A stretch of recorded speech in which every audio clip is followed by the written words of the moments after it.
even to a point where I began to question who I should be rooting for here. This is partly due for reasons... You can't root for Gon! There is 0% rooting for Gon. Why would anybody root for him in this moment? We don't know Kite. We've seen him for maybe 13, 14 episodes. We have no attachment to him other than, oh, he's cool. Oh, he kind of sacrificed himself for Gon and Killua. There's nothing else. Have that be somebody he likes. Leorio, Killua, somebody. And you go, oh, now we understand. Kurapika, anybody. Oh, now we want him to be healed. But we only want Kite to be healed because Gon wants him to be healed. I have no attachment to Kite. I haven't had time to get attachment to Kite. I had time for Leorio and Kurapika. I had no time for Kite. Because they spent, an episode hanging out with Kite. And then they had a smaller fight. No, it was an episode hanging out with Kite. Then they went into a mission. Then they had a small fight, and then he died. There was maybe 3 or 4 episodes of Kite. I don't have time to enjoy Kite. When Jiraiya dies, I had so much time to enjoy that character. To get a chance to feel something about that character. Why would I give a Hat Girl dies? Ponzu. No. You like her aesthetic, but as a person, why would I give that she dies? I haven't had time to like her because she was so outclassed. She was so out of her league. If the 2 gourmet hunters had died, why would I care? I didn't have time to care. But here's the thing. Limited time can give you time to care. Look at Ace. Ace had appeared 3 times before his death. Twice. Blackbeard and Alabasta. Mm-hmm. Was basically it. And then he died. But the fact that he's just like, y'all leave me. Y'all gonna get killed. He appeared on Buggy ship too. Buggy. Yep.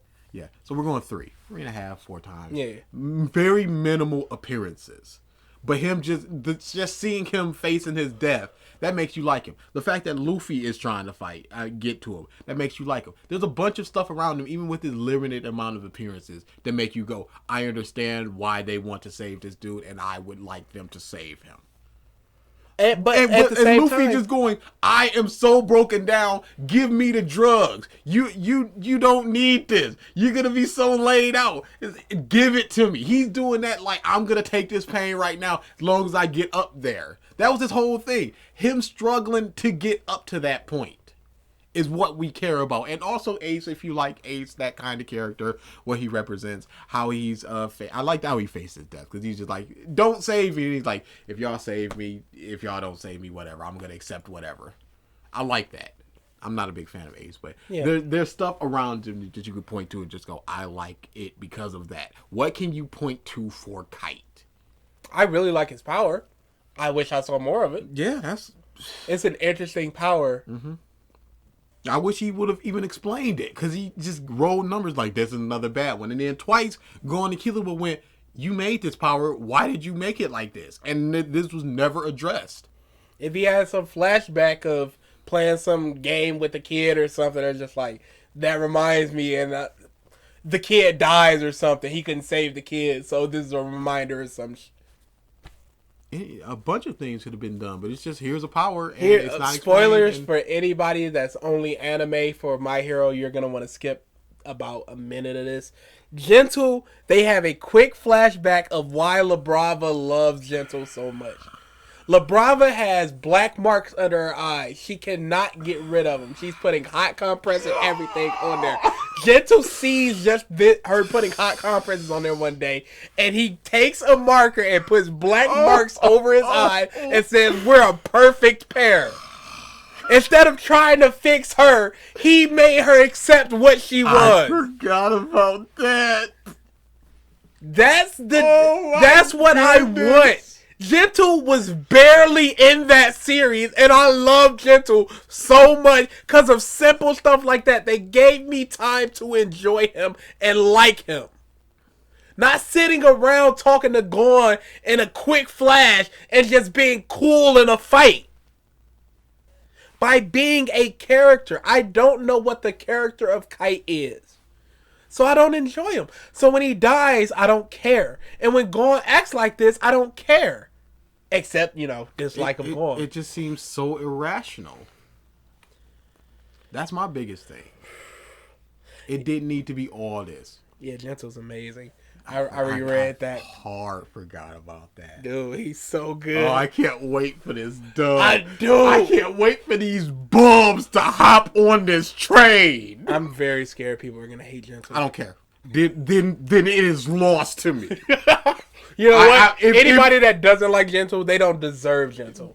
They deserve a bunch of Jirens. Todoroki and Bakugo and they all deserve that bush. If you don't understand out the gate why this dude is so great.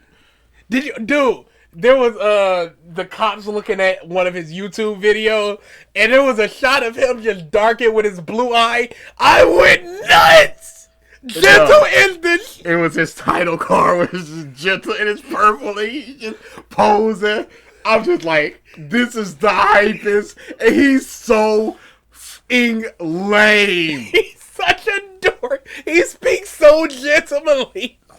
He's the worst. I love Gentle so much. Oh my goodness. I cannot wait for this dub. I cannot wait for this dub.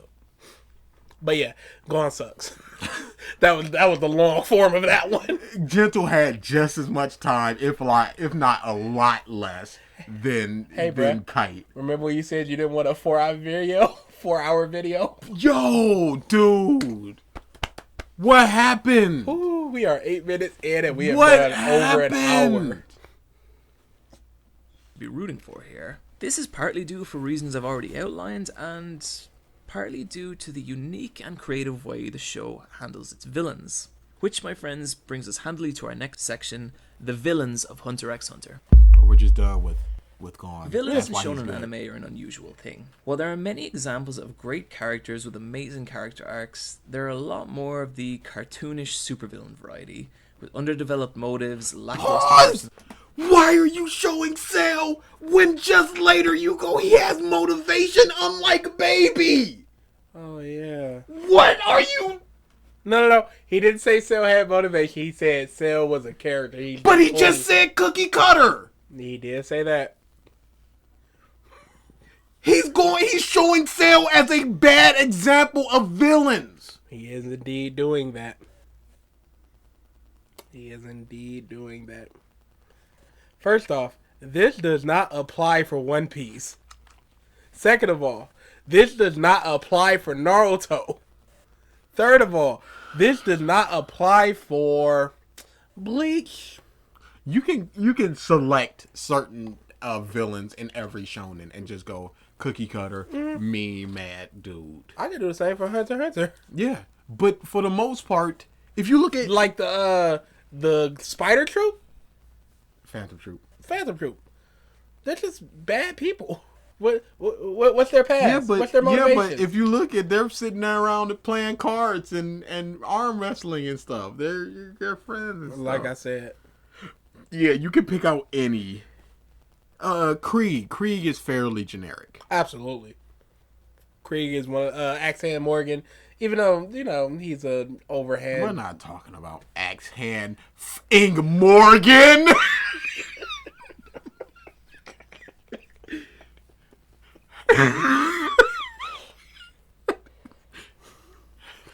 Skipping the first, 2 villains of One Piece.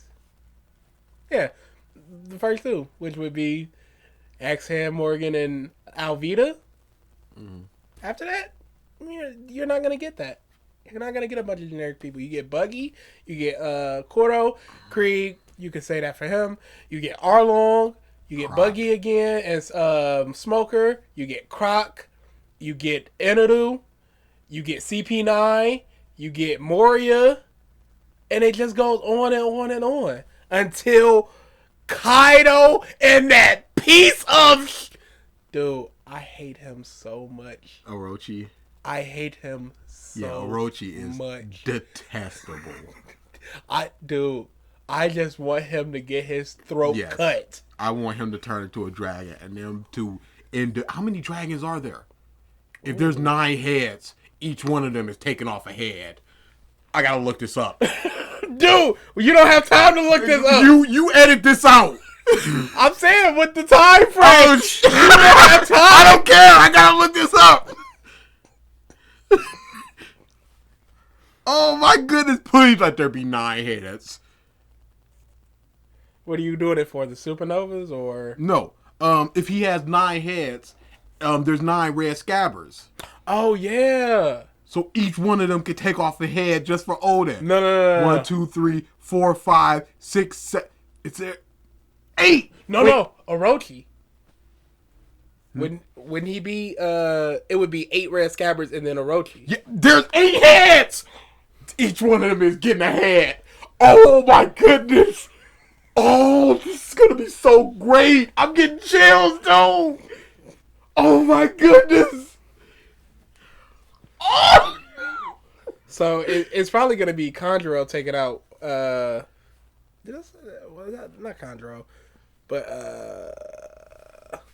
you know what I'm talking about. He's probably gonna take out Orochi, which would make a lot of sense. And then the other scabbards. I don't know who you're talking about. The dude that traveled with Mononosuke. Oh, Conjuro. Oh, I was right. Yeah, Conjuro. Yeah. Oh, no, Kinemon. Kinemon. That's who. Conjuro's the painter dude. Yeah. Yeah. So Kinemon, because I want him to be the traitor and not Carrot. That's why I remember him. But yeah, Kinemon's probably gonna take out Orochi and then the rest take out the rest. No. Why not? No, because I want them all to each take a head. What do you mean? Orochi, the 9-head dragon, the 8-headed dragon. Orochi's 8-headed dragon? Yeah. Oh yeah. But if they each take a head and then he de-transforms. You know what? One of them's probably going to cut his gut open or something. I want them all to each take a head. This has to. There's 8 of them. Oda is a monster. He's a monster. If I can think of this, Oda already wrote this down in 5 years ago. Yeah, actually, Kinemon's probably going to be in the main battle. Everyone can take a head. I want this so bad now. But yeah, Orochi is. I hate him so much. Dude, how could you not? Oh, I decided 1 minute ago. Piss. He survived it. You don't do that. Don't. That. Oh. And then he gets everybody to scream. It's better cooked. Odin is legit top 10.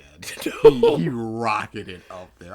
After the chain thing, I'm like, yeah, he's super good. I really like him. Top 20-ish. But now, after that oil stuff, he just went The screaming. second it was that page of him holding it up, I was just like, oh, it's over. With that big page of him on.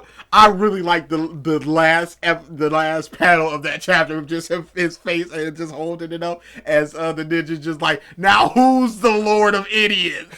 And him just holding it. Oh, he's so good. And everyone's like, we're sorry. And he's like, it's fine. Yeah, everyone's like, it's sorry. And then I think it was Neko was just like, it's too late, you piece of And he's like, thank you for your support.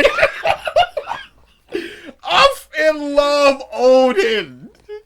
Legit. Dude. That's gonna, bruh. Oh, I'm welling up. It's so good. Let's get back into in. There's so much to cut out in that. I'm gonna keep parting. You keep everything. Personalities or cliched tragic backstories. I've thought a lot about why so cliche tragic backstories. What do you? Hold on. Does he mean motives, lackluster personalities, or cliched tragic backstories? I've thought a lot about why so many cookie-cutter villains exist within shonen anime, and I think I might have a reason. As far back as Fist of the North Star, shonen anime essentially serves as a power fantasy, usually aimed at young boys. Once a show commits to becoming a power fantasy, it usually has to greatly limit the way its villains act, as villains must essentially be a goal for our heroes to overcome. And yeah, but why did that make them inherently need to be weaker? Hisoka's a goal. I was just about to say that. Even if Hunter x Hunter was a power fantasy, Hisoka is still a goal. Dio is a goal. Why do these villains need to be so weak just because they need to be a goal? Not a character, a goal. I don't understand this point. My fault. For our heroes to overcome and not characters onto themselves. It wouldn't make sense Yes, if we they got to are. look into Frieza's day-to-day life. He's there essentially to be a horrible asshole and eventually have Goku blow the living shit out of him with a... Why do we need to see any villain's day-to-day life to understand why? Is he a good villain or no? Frieza absolutely is. But according to this, he isn't. But then later, he is. That's such bullshit. And don't tell me that, whatever. But I would personally like to see that. Yeah, I would love not to to feel for him or anything, but the fact that this is a human. This is a character in his own little world as opposed to just a wall that needs to be pushed down. I would absolutely love to see that from Frieza. We see the CP9 interacting with each other. We see Enderdu interact with none of the main characters around. Just interacting with his followers. That's great. Dude, you see the Enderdu theory somebody put on Reddit? Oh no. It's going to be Zoro versus Fuji, and Fuji's going to bring down a piece of the moon. That would be the lamest, hypest thing ever. But yeah, I don't need a tragic backstory for Frieza. I need a little more about who he is. Because if you look at Cell, let's go to Cell. Mm-hmm. What happened once he went tournament time? He made the ring and then he folded his arms and he stood there. For 7 days. And then every time we cut back to him, he's just folding his arms and standing there. What if he was like Boo and he's just like walking around the world just talking to people or something? Yeah, it's something very interesting. We got so little... Instilling fear in people like, so what are you doing on your final days on this planet? Just popping up on TV shows. Hey, I hope you guys are training because TikTok. I don't need a long protracted backstory. Don't care. Don't need it. Show me something. The Phantom Troops playing cards. That's fine. That shows that they have some sort of interpersonal thing with each other. If you look at the manga, they have this little ranking. It's just like, here's the arm wrestling strength of each character. Yeah. So it's like they had to have these competition at least a couple of times. So that's good. Just stuff like that. So I don't see why he's going less of the villain is better. Eventually have Goku blow the living shit out of him with a Kamehameha wave. He's there as a seemingly insurmountable threat to be overcome by our heroes, and then when they do, we feel elated as we feel like we have blown the shit out of the evil little space Nazi. This is the basics of how villains No, we wanted him dead because he killed Krillin, almost killed Piccolo, killed basically all of Namek. So it's like, we want our hero to end this guy. I want Luffy to punch not Aokiji, but Akanu's teeth in. I want his teeth punched in by Luffy. Here's the thing. I may never get another Miguel and Luffy fight. And I personally don't care. Because I don't want Luffy to punch Magellan's teeth in. Because Magellan was just doing his job. He wasn't being a piece of... He was just being a prison warden. So if Luffy never gets his redemption against him, whatever. I didn't want Luffy to touch Big Mom because outside of taking Sanji, you just crashed and hurt. You got no right being there, and she's just defending her territory. What's wrong with that? One punch, and she with the greatest of ease went, yeah. Like, nah. That was cute. So I don't need. I just want my hero to beat the piece of villain. Now, if the piece of villain is a character, that's fantastic for me. Even if the villain isn't a piece of but a character, that's fantastic to me. Gentle is not a piece of and I love Gentle. 0%. Toga and Twice are pieces of and I love them. It's not just... He's just seeing it as villain, beat, and then that's it. And then Hunter x Hunter is different because this, and this. Are you caught up in My Hero? Yes. Dude, when Hawks twice went from some 2-bit villain to their The most dangerous motherfucker here. I went, yeah. The second you saw Twice's power once he got it together, like, that motherfucker just broke. No. He broke now. It's over. And Hawk just went, no. I gotta keep an eye on this dude. Because he broke. So his work. Now in isolation, this is fine, but when repeated over the course of several dozen different anime, We understood him so well. since we absolutely, he was a former spirit detective. He saw a tape of the worst of humanity, and he went, humanity needs to end. Outside of destroying all of humanity, it's like, no, he's kind of right. We understand him. If he was just a Frieza going to ha power, we'd be like, whatever. You had a better, you would have had a better time of it showing the 4 Saint Beasts, because they were just evil. You can't show Tagoro and Sensui. That makes no sense. Sweet. it gets dull fast. Hunter x Hunter, on the other hand, doesn't need to cast. I also don't believe that, because I'll read shonen back to back to back to back to back and not have that problem. As long as the villain is presented as a good character to me, I don't give a that whatever. Repetition does not equal sign bad. All video games are repetitive. Every video game you will ever play is doing the same thing over and over with a shinier coat of paint the next time you do it. I fought almost 1,000 battles with Isabel. Still love it. Still having fun. And it's not like I'm fighting a new character like, oh no, this is a secret character that's only... No, I'm fighting the same characters over and over and over. It's not like they switch 2 of Isabel's moves every time you play. You're playing the same thing. You get people fighting the same way, essentially. A couple examples. Comey can't communicate. It's about a girl who cannot communicate with people and her struggles to try. And that's been going on for almost 250 chapters, and it's one of the greatest things. That's all the show is. Sket Dance, almost 250 chapters. No, I think it was almost 300. All it is 3 characters. It's like, I want to help people. Whoever walks in that door, if they have a problem, we helping them. That's all it is. And then you got stuff around it that makes it better. It's not just, we need to fight this person. Why do we need to fight this person? How do we fight this person? How do their powers contradict our powers? It's not just this big ball of fight villain bad. And then Hunter x Hunter changes that. I'm so sick of Hunter x Hunter is different. It's not. Fast. Hunter x Hunter, on the other hand, doesn't need to cast its villains in this role. They're not there for Gon to beat, they're just characters in the world with ulterior and conflicting motives to our heroes. Yes! Like One Piece. Everybody is on their own path until Luffy comes in and stops them.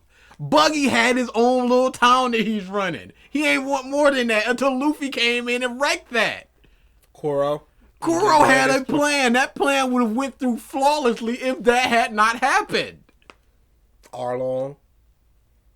Come on, Croc. Inanu. Come on. Over and over again. You looking at Dragon Ball, what you said is amazing, but you ain't watching. With Frieza just going, I want immortality because I want to be strong forever, whatever.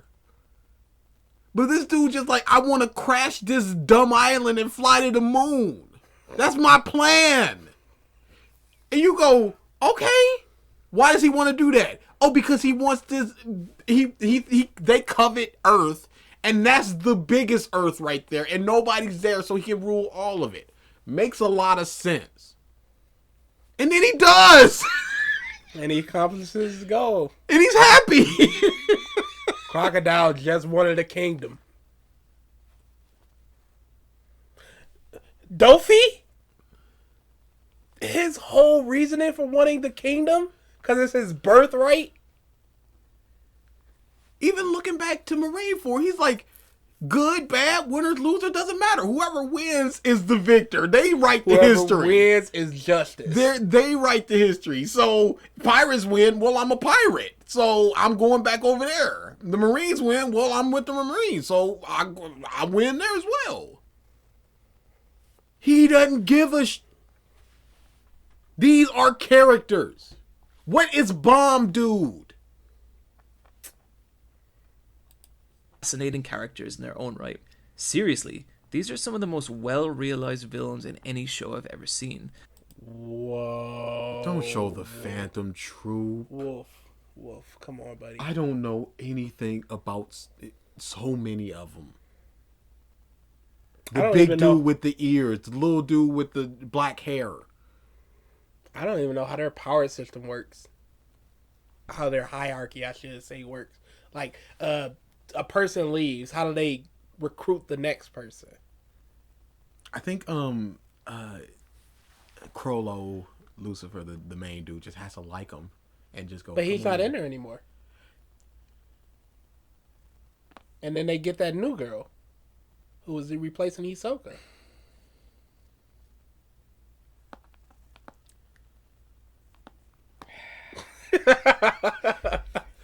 So again, I say I don't even know how their power system works or their hierarchy. Their hierarchy works. They feel like they have their own lives and agendas, and none. What does the pink-haired girl do? She. No. I understand what she does. What is her life and agenda? Beat chain user. Can't they just go? Why didn't the big dude just go? Oh, you got a chain around me that I can't break. Well, I'm willing myself to have an unbreakable to break this. Yeah, chain. no, we're not. We're past the contract stuff. But that's. But then we're just stuff. Like escalating chain stuff. Because why doesn't one of them just go, in exchange for my eyesight, I will know exactly where the chain user is at all time? Why don't one of them just go, I want to teleport? They have the wheel because that's their whole goal right now is to beat the chain user. Why don't they just go, okay, I'm going to teleport, but I'll never be able to walk again. But I can teleport multiple people. Why don't they just do that? I can teleport directly to the person that I want to kill the most. Because you can just manifest the power out of nowhere as long as you have a rule. So why are y'all hunting this person if you can just do that? Don't just play without answering. Tired cliche of obsessing over the main character's defeat. Mostly because they're too busy going about their own. They obsessed about the chain dude. They obsessed about the chain dude for a whole arc. They are. So what are you talking about? They wanted Karapika for an entire arc, and that was their whole motivation. How are we 10 minutes in and an hour 30? To be what fair, is this ratio? Like 12 minutes with like One Piece. What is this ratio? Shit to ever care about Gon and his stupid little adventures. It's not uncommon for a new villain to be introduced into the show, have zero interaction with Gon over the entire course of their stay, and then vanish. And when they do, they tend to form unique and sometimes disturbing relationships with him. Typically, if villains are on screen in an anime, then chances are they'll be talking about one of two things. The progression of their evil plan, or how the next time they meet the hero, they're going to defeat him once and for all. Writing like this not only flattens out villains. Dofi did not say that. No, he didn't. The winner is justice. No matter what. Aokiji didn't do that. He went, they wanted me to check on Nico Robin, but I'm going to let you guys go. On second thought, you're kind of dangerous. I should probably just wipe you all out right now. And then Luffy attacks him and he goes, "Arara." And then they get stomped. And then he comes back. Dude, the people were trapped on an island. He made the water ice so they could go to the next island. And then he went, I should probably kill you, Straw Hats, at this point. And I can. You saw what I just did. And they fight and they get beat. And he goes, dang, I entered into an agreement with you that I will only fight you. So you protected your crew. Ah, well, if they help you quick enough, you'll survive. Right off into the sunset. And then they meet again. Nico Robin is back with the crew. They're having a little bonfire. He's on the other side of the wall going, have you found your place in this world, Nico Robin? Yes, I have. Good. Peace. Later. We got a scene of Taguro going, I don't drink alcohol, but I would like a cup of orange juice. refreshing OJ. That's more character than so many other villains. It's not just that. You're just blanketing statement so many things just to prop up Hunter x Hunter as different. That's a lot of his videos. This is different and therefore better. Yeah, it's not good on its own merit. No, it's only good. good in the context of the other things aren't as good. He's done it like 15 times in this one video. Villains are better because they don't do this thing. Okay, but what about if their motivation is this thing? Enadu was just like, I want to go to the moon. And everything that he did was to do that. I'm taking 5 people with me. Also, that's it. There was plenty of times where he's just like, no, I'm just killing people. They're talking bad about me? Zap. They're not following the rules. That had nothing to do with his evil plan. He was just like, I'm petty. These people talking shit about me. You don't talk about God. Zap. But turns them from characters into contrived plot devices. They only talk about their evil plans so our hero can eventually stop them, and they only obsess over our hero to make the hero seem more powerful and cool than the show has already done. In essence, writing like Frieza didn't do that. He went, go get me my Dragon Balls. I'm gonna sit here, go get me my Dragon Balls. Vegeta, join back with me. This is your chance. Oh, somebody stopping my plans? Handle them. He didn't go, oh, the Goku, the you're saying. No, okay. Oh, it's your turn? Ginyu Force are coming. Okay, cool. I won't have to do anything because I don't need to. Wow, you're a stronger Namekian than the other ones. Doesn't mean anything. Mean literally nothing to me. He showed 0 examples and just went, here's this dude from the vampire show. And that's another thing. Just him just going, yeah, you understand what I'm talking about. Without giving any examples. That's what it's called. Yeah, I hate that. Just going, you know what I'm talking about. Here's Cell, cookie cutter villain. So you can implant whatever you need to. As and I don't a need to make this that argument. never saw Hellsing, I don't know what that villain is. I don't know what about. it is. But just by saying there are cookie cutter villains who just talk about their motivation, you go, yeah, this person did just talk about their motivation. And Hunter doesn't do that. And as a person that's never seen Hellsing, the only thing I can grasp is, oh, he must be a cookie cutter villain. Yeah. So you're bringing down something that I don't know just to prop this up. Which I do know, and it's... like this is only for the purposes of making our hero's eventual victory all the more impressive, which leads right back to, yes, you guessed it, power fantasy territory. But because Hunter x Hunter is essentially not a power fantasy, the villains are freed. They can do whatever the hell they want, and trust me, it's fucking awesome. For example, check out this scene between 2 of my favorites, Hisoka and Machi. Hisoka is called I legit didn't even know her name. Yeah, that's fine. hotel room for the purpose of healing his wounds he sustained during a previous episode. At this point, about all we know of Hisoka is that he's insane, he loves killing, and that he likes to toy with people. Yet, check him out here. He playfully flirts with Machi, who... He likes to toy with people. It's almost like he's a character. Is there something... having... Hisoka's a character. Is he going to say Machi is? Yes, of course. Let's see.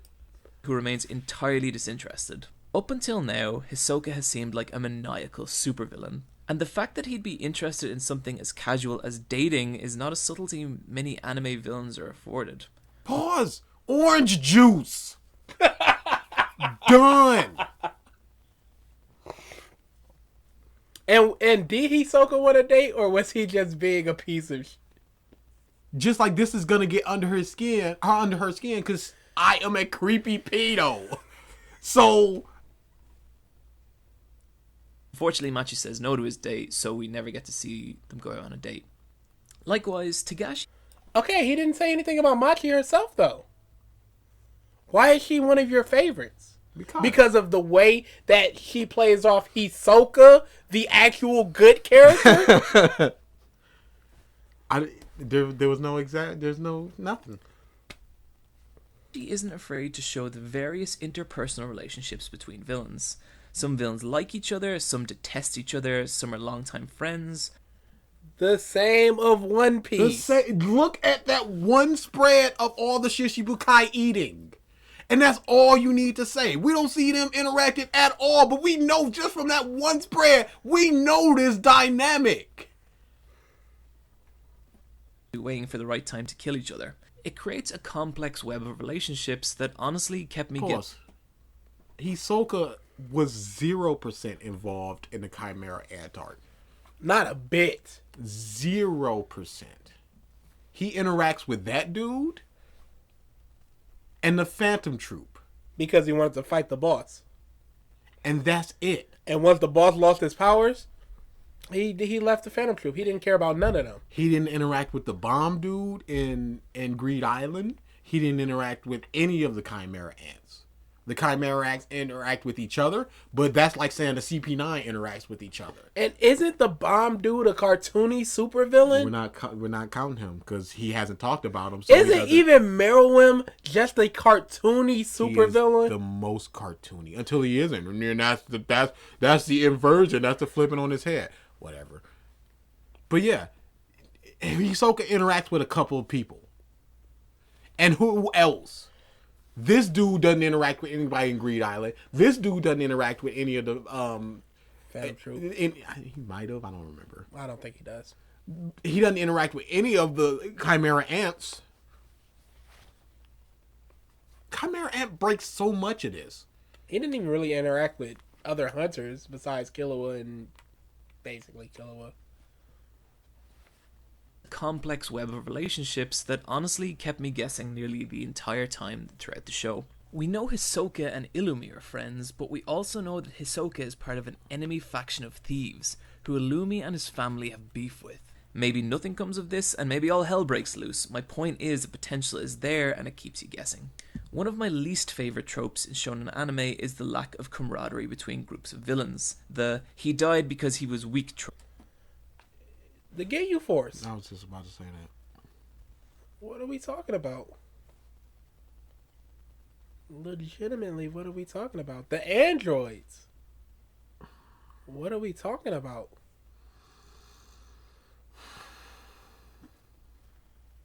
And that's Dragon Ball, which isn't very good. Let's not even go into One Piece. What about Bleach? And the Espada? What about the Akatsuki? No. Cookie Cutter, they're all the same. It's just a bubble of villains. That's all he's looking at. What about the various people they fight in the Dark Tournament? It's just villain. He has these couple examples, and he's going, well, this is all of them, except for Hunter. Except for when I want to make this argument. Trope, I like to call it. You can see it in this scene from Yu Yu Hakusho, in which the tiger... Yeah, okay, you're going to Force Saint Beast. Come on, dude. That's the most cartoony, tropey arc of Yu Yu Hakusho. Freaking Mingo! We're, Vito and the Harpy girl died, and he's just like... Monet, he's just like, good job, y'all. And he just has this sad look on his face. He's not smiling, big smile anymore. He's just... He was legit sad. That's Doflamingo, a slaver. He was with these dudes since he was a kid, and he was sad about their death. And then the next arc, he's like, he has hundreds of people employed. Stuff. Whatever. He has to What go. about My Hero? He has to go to the four Satan beasts. What? Who were all only about strength. So, of course, the weak dude, they're just like, oh, you weak piece of shit. Going back to Sensui, his number 2 was in love with him.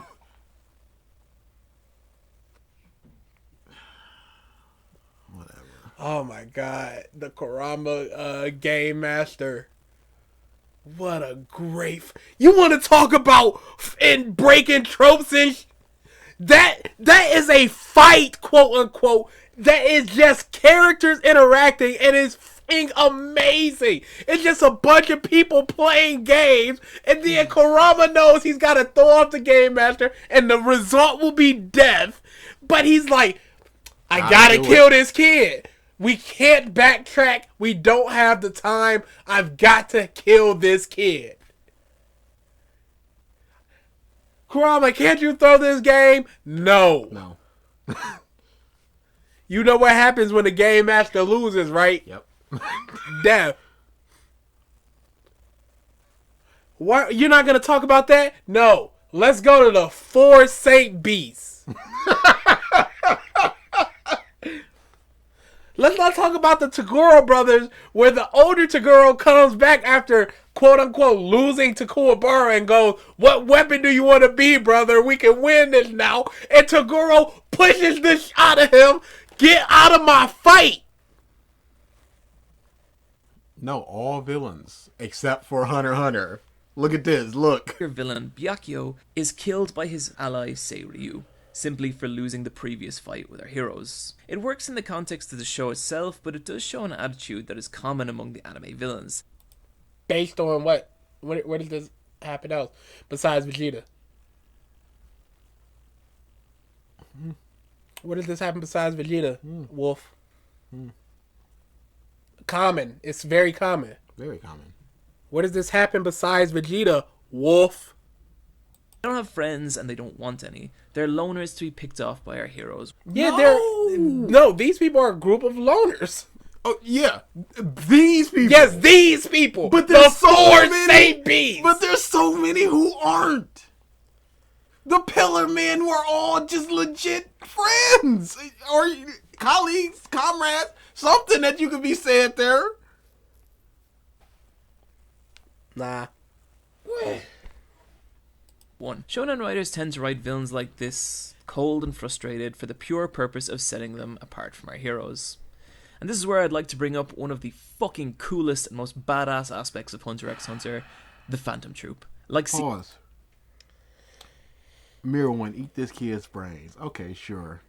Why didn't he fight back? Oh, because he's just a kid. If you want, I can find you some more things.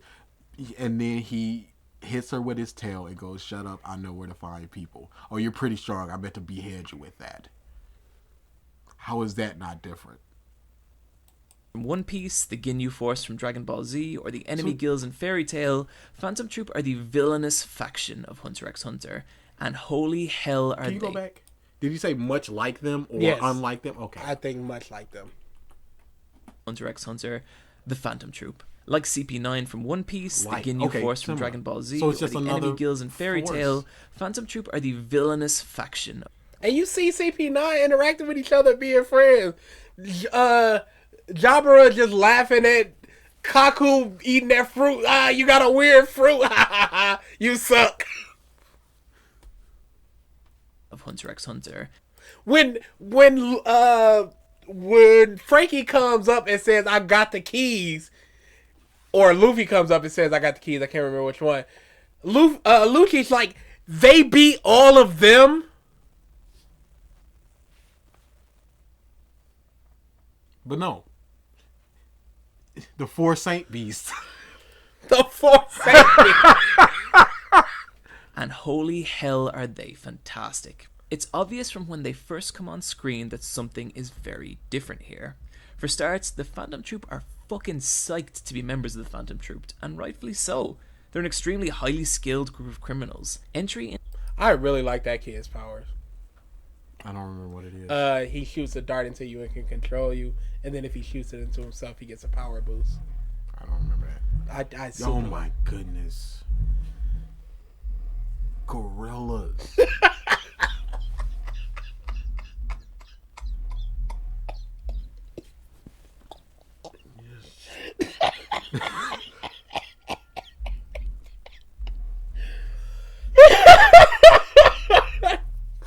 The Phantom Troop means you've essentially made it as someone who exists outside the law. This is important as generally with enemy factions in this type of show, the But don't they have beef with another group that exists outside Yes. the law?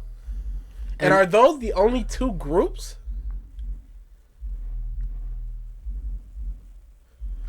And once again, going back to unlike this other show, Hunter x Hunter does this.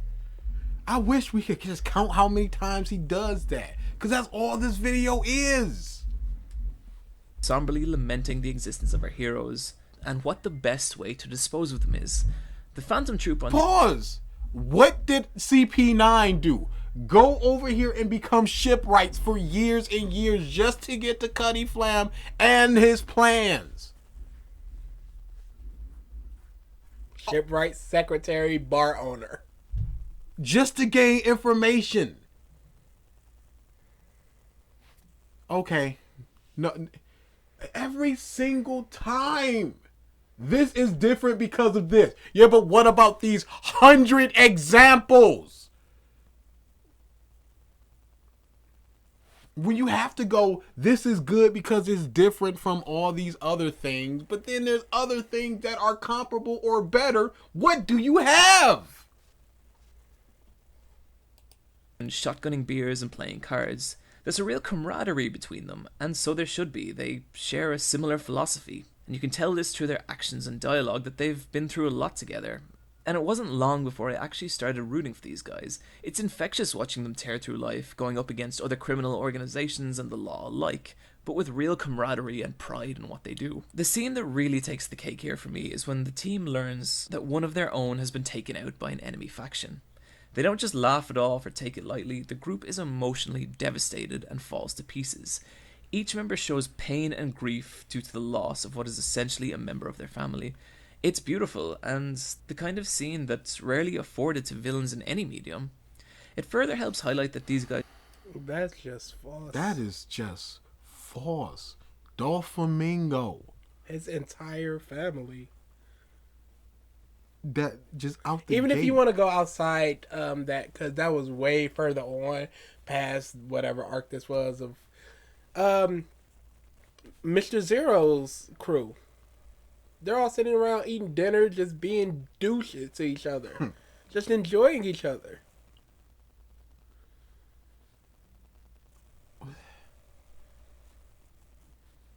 Come on now. Buggy's crew? Any villainous crew has a bunch of people that are under them that, you know, they're all together. Foxy's crew? You see all the time how they are family, quote unquote. Didn't Demon King Piccolo get sad when one of his kids was killed? One of those kids. But I don't know if that was anime only. I'm not a hundo on that one. That's just me. I'm not a hundred. But again, Ginyu Force. But no. They sit there and do dances, and then Ginyu go, "You're not stepping right. Let's try this again." But no. Hunter x Hunter is the only one that does this. Definitively. Again, every time somebody talks about one of these shows, why is that show the only one that does it? Why? Why is Part 5 the only one that does X thing? Why? Why is Hunter x Hunter the only thing that does Y thing? What about all these other examples we're given? Whatever. It was done better. Or something. Whatever your excuse is going to be. people and not just evil for the sake of evil. They just choose to live a different kind of life. They choose to live outside the law, and it doesn't invalidate them as characters or mean that they live without emotion. And it doesn't stop at the Phantom Troop.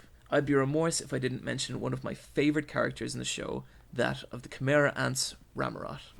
In the grand scheme of things, Ramarot is a very minor villain who appears much later in the show during the Chimera Ant arc. He's loud, brutal, and violent. At first glance, he seems as one-dimensional as possible. I mean, he's an evil fucking flying rabbit, not exactly a character who begs a lot of exposition or developments. But after coming in contact with Gon, his Nen is awakened.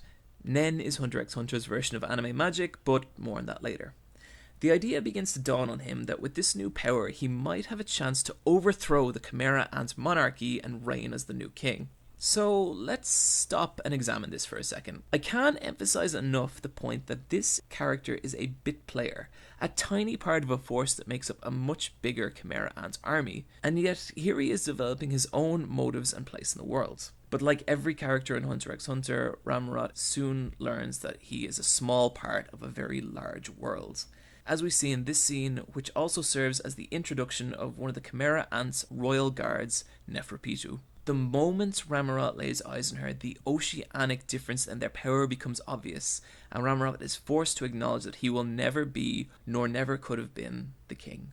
This scene serves two functions. One, to highlight Pito's immense threat level, and two, as a painful piece of character development that will most likely resonate pretty heavily with anyone who has ever compared themselves negatively to others. Ramarot is essentially forced to give up on his dreams and accept his place at Neferpito's heels.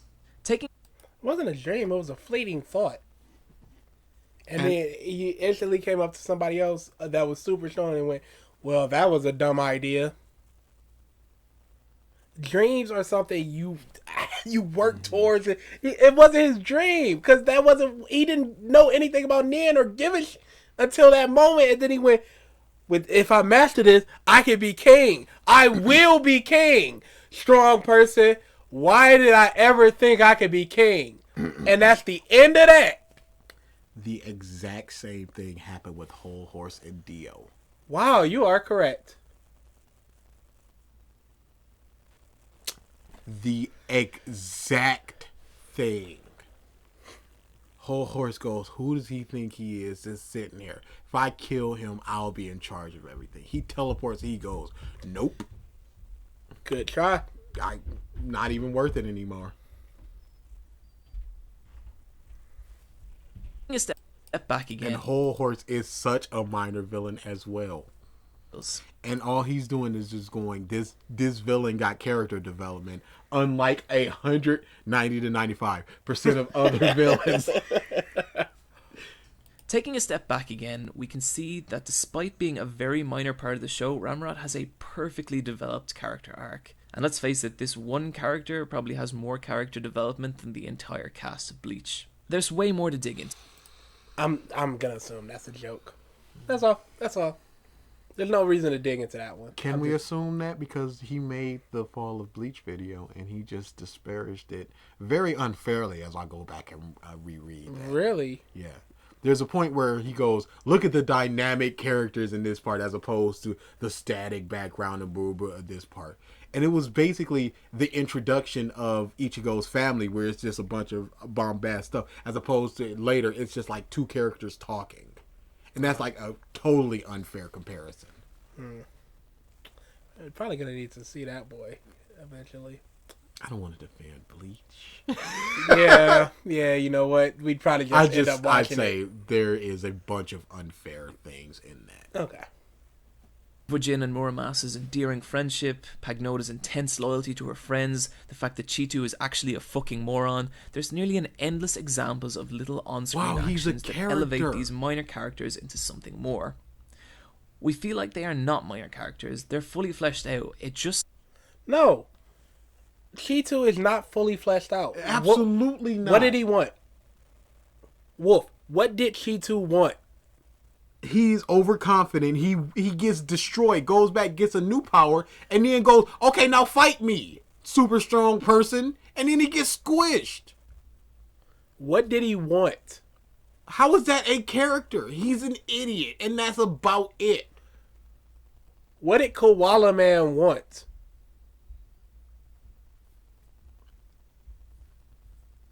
Fully fleshed out. If they're fully fleshed out, we should know their desires. And if your desire is just, I want to fight strong people, Chitu, then it's no different than Cell or any other cookie cutter villain that's not quote unquote fully fleshed out. That the camera only lingers on them for so long, giving us a smaller look into their worlds, but it never feels like their worlds don't exist. Hunter x Hunter's... That red one got almost no characterization. Nothing. There is nothing but stuff happening in the world of One Piece. Don't act like there's not. How many times do we just float away from the crew? The reverie. We have no reason to just go, oh, let's just go over here for a second. It has factored into the story almost 0% at this point. But they just go, here is Jewelry Bonnie trying to get Kuma. She has her own goal. She infiltrates the entire Marine Squad just to get this dude. We don't know why, but she does. And Oda does. That's a motivation. Man, stop pretending like nothing else exists. Sets it apart from any other shonen series because the villains. Wait, let's try that again. Hunter x Hunter's willingness to invest in its villains is one of the major aspects that sets it apart from any other shonen series. Any. That means 100% of series is set apart by Hunter x Hunter. And still, to this day, 17 minutes into this video, what was deconstructed? What did Bomb Dude want? Other than he wanted the cards. We're we just ain't completely talking about him. Dude, we completely skipped over that arc. Because it doesn't fit his narrative. So why talk about it? Again, if we make a One Piece, oh, this is the best One Piece. We, of course, talking about Jinbei. I hate Jinbei. But he's just going, everything. What about this dude? Everything, everyone, everywhere. I'm talking about Punk Hazard. It was straight. Didn't like New Fishman Island. Or Fishman Island in the New World. Didn't like it, really. Dressrosa is very long. It could probably be trimmed down a lot. Zoe and Whole Cake are amazing. Because the villains are allowed to exist in a spectrum that does not involve our heroes, they're free to become their own characters. One Piece. One Piece. We got so much from so little in JoJo. The son. We see him tricking them to the point where he got a mirror set up. He's got this little room set up. He's this big fat dude. He goes, and then look at him go, oh, we didn't even know his name. Oh, well, he's done. But we got so much from just those two little things. He knows his power. He knows what he has to do. After Yusuke became Spirit Detective, it's like, go retrieve these artifacts. The villains didn't want to do with Yusuke. They didn't care about him. He walked up on all three of them like, oh, this is Koima's new Spirit Detective, whatever. He ain't left. Kurama left.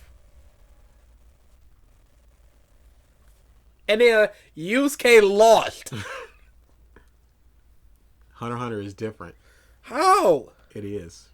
Everything you're saying can be applied to so many other series. Like all his other videos. Like all these other videos.